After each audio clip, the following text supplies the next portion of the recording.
హల్లెలూయా. మన ప్రభువైన యేసుక్రీస్తు నామములో మీకు శుభములు. మరొక ప్రత్యేకమైన ప్రభు దినం అంటే ఆదివారం అనుకున్నారా?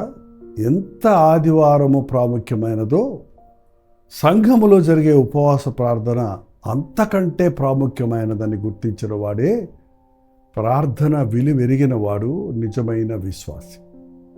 మీ మందిరాలలో ఉపవాస ప్రార్థన జరుగుతున్నవా? ఖచ్చితంగా హాజరవ్వండి. వారానికి ఒకసారి 2 సార్లు మనం ఉపవాసం ఉండి ప్రార్థించడం మన ఆధ్యాత్మిక జీవితానికి, ఈవెన్ మన ఆరోగ్యానికి ఎంతో మేలుకరమైనది.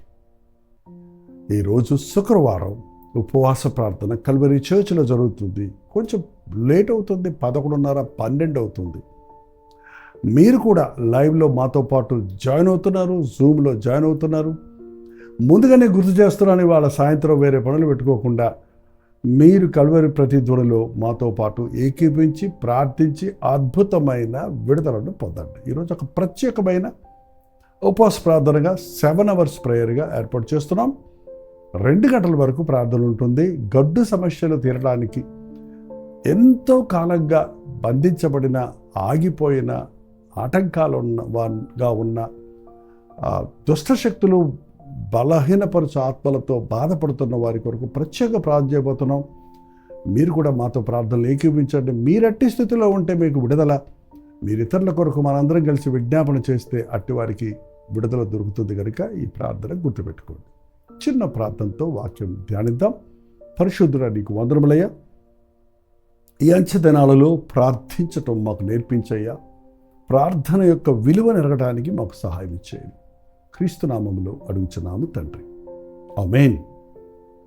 యేసు ప్రభు తన శిష్యులకి పాటలు నేర్పించలేదండి, క్వైర్లో ఏర్పాటు చేయలేదండి, సంగీతం నేర్పించలేదండి, ప్రసంగాలు కూడా నేర్పించలేదు, బైబిల్ క్లాసెస్ ఏం తీసుకోలేదు, థియాలజీ ఏమీ నేర్పించలేదు.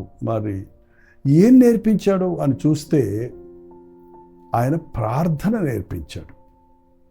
అసలు ఆ శిష్యులు ప్రభు ప్రార్థన చేస్తున్న గంటల తరబడి ఆయన ప్రార్థన చేయటం చూసి, ఆయన ప్రార్థన అంటే అంత ఆసక్తితో, ఇంకా చీకటిగా ఉండగానే లేచి వెళ్ళి ప్రార్థన చేయటం, రాత్రంతా ప్రార్థనలో గడపటం, క్రమం తప్పకుండా వాడుక చొప్పున గెత్సెమని తోటకెళ్ళి ప్రార్థన చేయటం గమనించిన ఈ శిష్యులకి, అయ్యా మాకు కూడా నీలాగా ప్రార్థన చేయటానికి మాకు నేర్పించు, ప్రార్థనా జీవితాన్ని మాకు దయచేయి అని ఒకరోజు ప్రభు ప్రార్థన చేసుకొని బయటకు వచ్చినప్పుడు లూకా సువార్తలో చూడండి 11వ అధ్యాయంలో 1వ వచనం, ఆయన ఒక చోట ప్రార్థన చేయుచుండెను. ప్రార్థన చాలించిన తరువాత ఆయన శిష్యులలో ఒకడు, ప్రభువా, యోహాను తన శిష్యులకు నేర్పినట్లుగా మాకును ప్రార్థన నేర్పుమని ఆయనను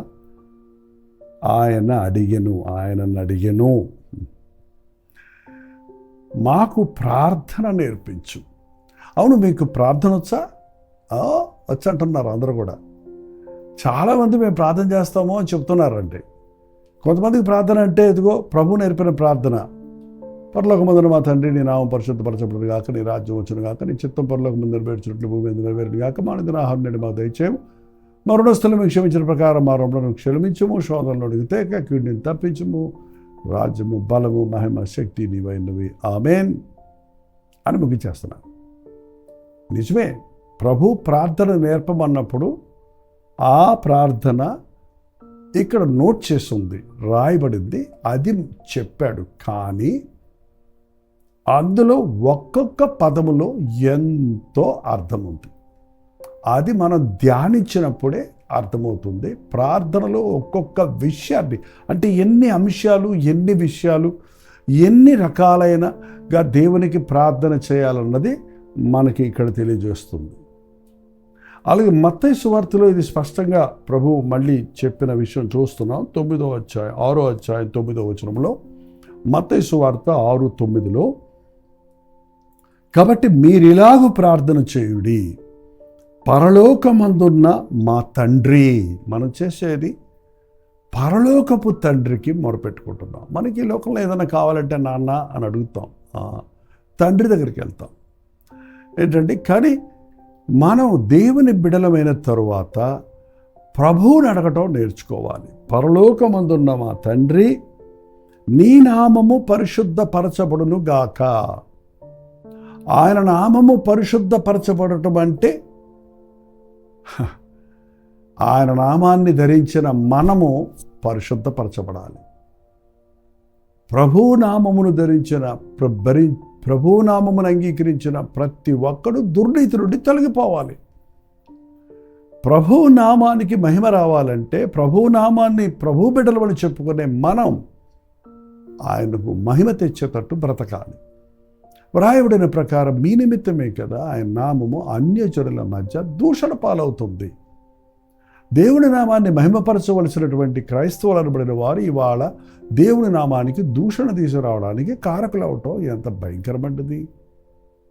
అందుకే ప్రతిరోజు ప్రభువా, నీ నామాన్ని ధరించిన నన్ను, నీ బిడ్డనైన నన్ను నీలాగా మార్చు, నీ రక్తంలో కడుగు అని మనం ప్రార్థన చెయ్యాలి.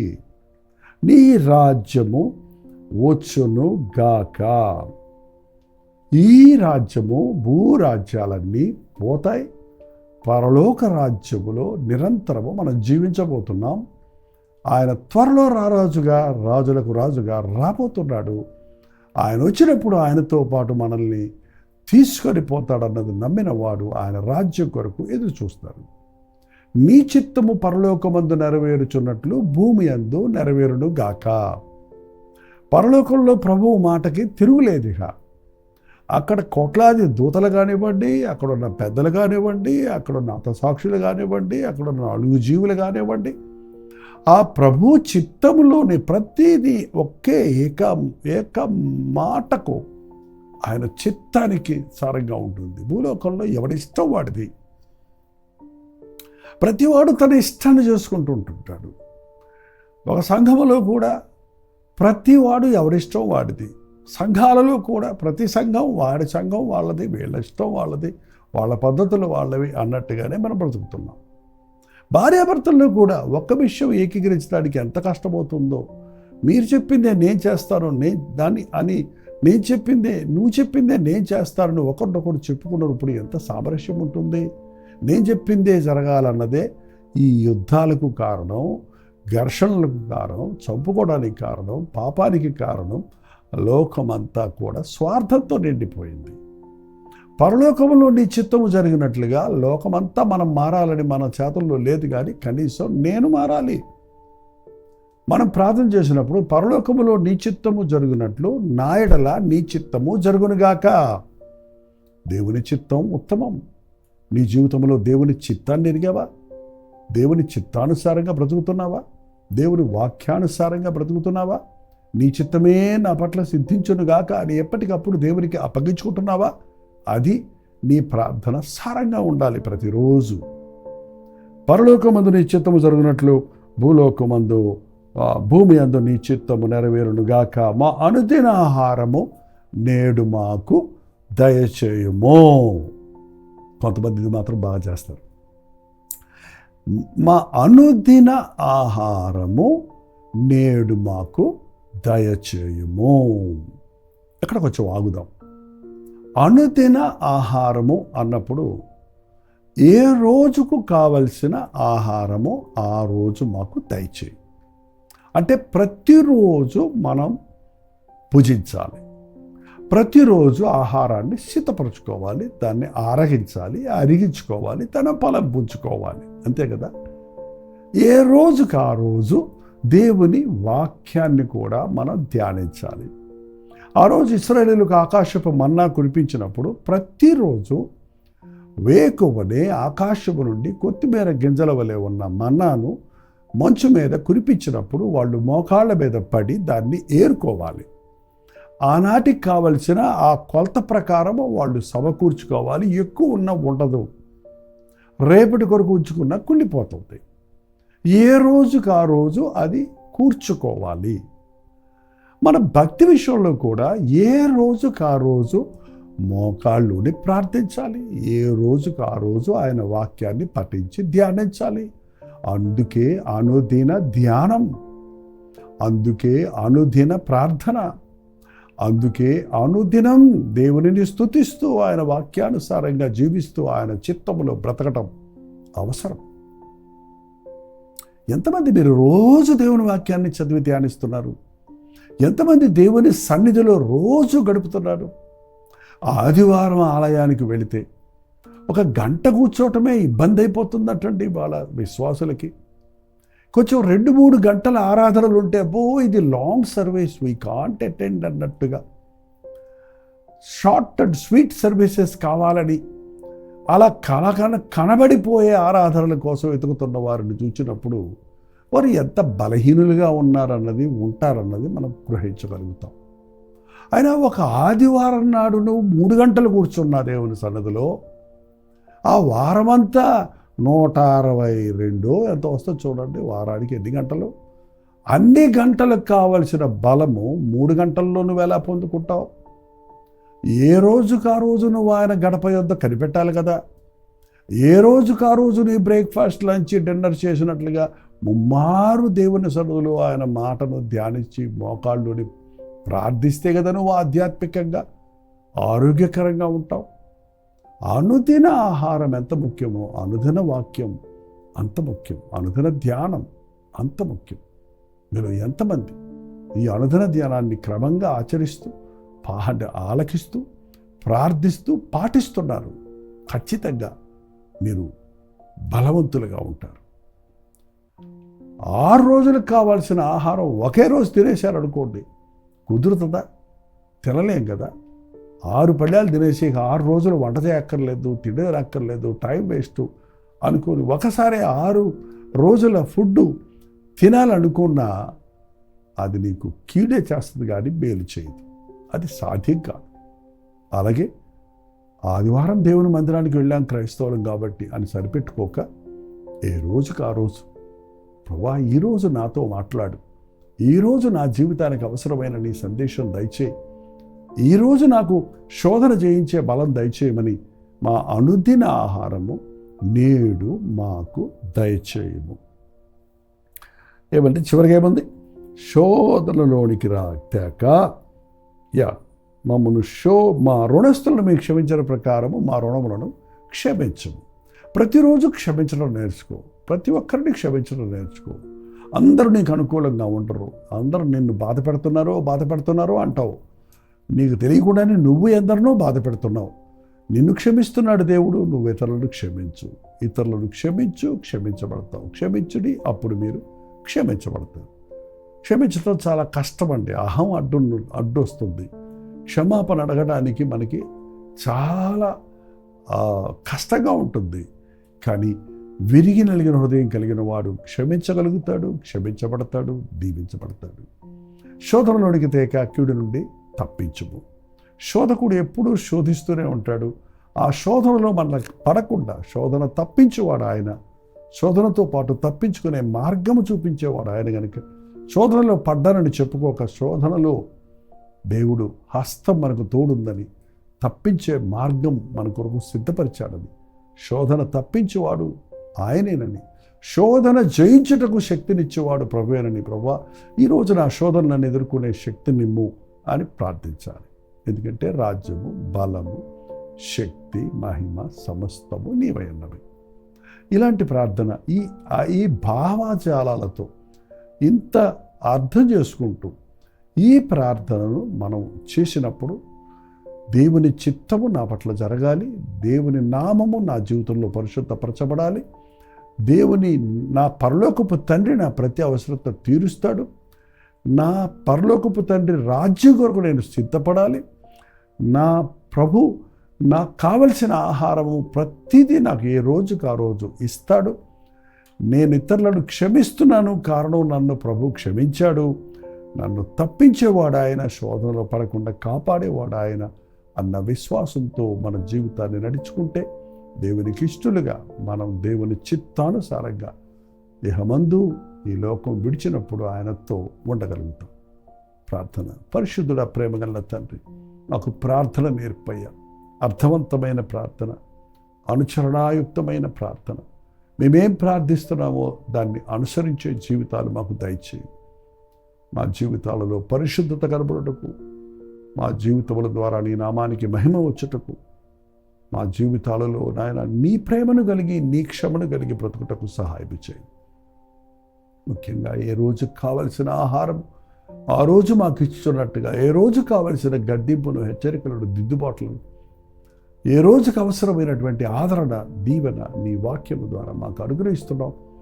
నీ అనుదిన ధ్యానాలను అనుదినము నీ సన్నిధిలో కనిపెట్టి ఆధ్యాత్మికంగా బలం పుంజుకొని ఆరోగ్యవంతులుగా, పరిశుద్ధులుగా, జయవీరులుగా నీ కొరకు జీవించుటకు మా ఒక్కొక్కరికి సహాయం చేయమని క్రీస్తు నామములో అడుగుచున్నాను తండ్రి. ఆమేన్. మన తండ్రి అయిన దేవుని యొక్క ప్రేమయు, కుమారుడైన క్రీస్తు యొక్క కృపయు, ఆదరణకర్త అయిన పరిశుద్ధాత్మ యొక్క సహవాసము కూడి వచ్చిన మనందరికీ ఇప్పుడు సదాకాలము తోడేయుడుగాక. ఆమేన్. దేవుని స్తోత్రం.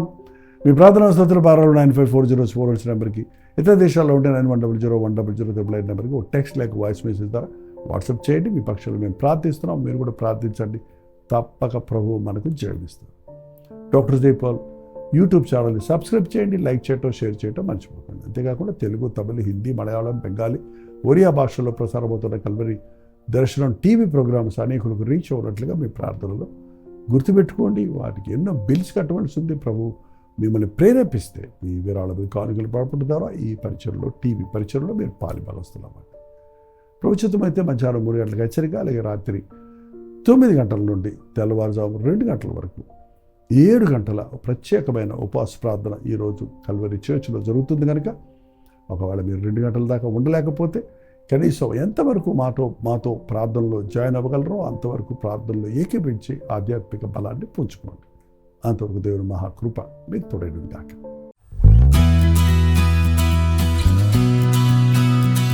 హల్లెలూయా. న్యూఢిల్లీ పరిసర ప్రాంతాల్లో ఉన్న వారికి శుభవార్త. ప్రభుత్వమైతే ఈ నవంబర్ 12వ తారీఖున YWCA కాన్స్టంటియా హాల్లో 1 డే గెట్ టుగెదర్ను న్యూఢిల్లీలో మీ కొరకు ఏర్పాటు చేస్తున్నాం. మధ్యాహ్నం 2 గంటల నుంచి 6 గంటల వరకు, అలాగే 6 గంటల నుంచి 9 గంటల వరకు జరిగే ఈ 2 సెషన్స్ తెలుగువారు, హిందీవారు, తమిళ వారు మీరు పాల్గొంటారని మనందరం కలిసి దేవుని స్తుతించడానికి, ప్రార్థించుకోవడానికి, ముఖ్యంగా టీవీ ద్వారా, సోషల్ మీడియా ద్వారా వాక్యం వింటున్న మిమ్మల్ని ముఖాముఖిగా చూడాలని, మీకోసం ప్రార్థించాలని, వ్యక్తిగతంగా మీకోసం ప్రార్థించాలని వెళ్ళి వస్తున్నాం. రండి, పాల్గొనండి, దైవాశీస్సులు పొందండి. మరిన్ని వివరాలు కావాల్సిన వారు 8939393939 నెంబర్కి కాల్ చేయండి, లేదా ఈ QR కోడ్ స్కాన్ చేసుకోండి. గుర్తుపెట్టుకోండి, నవంబర్ 12వ తారీఖు న్యూఢిల్లీలో YWCA కాన్స్టంటియా హాల్లో, అశోక్ రోడ్లో ఉన్న హాల్లో 1 డే గెట్ టుగెదర్ జరుగుతుంది. రండి, మీ స్నేహితుల్ని, బంధువుల్ని అందరినీ కూడా ఆహ్వానించండి. తప్పకొస్తారు కదా.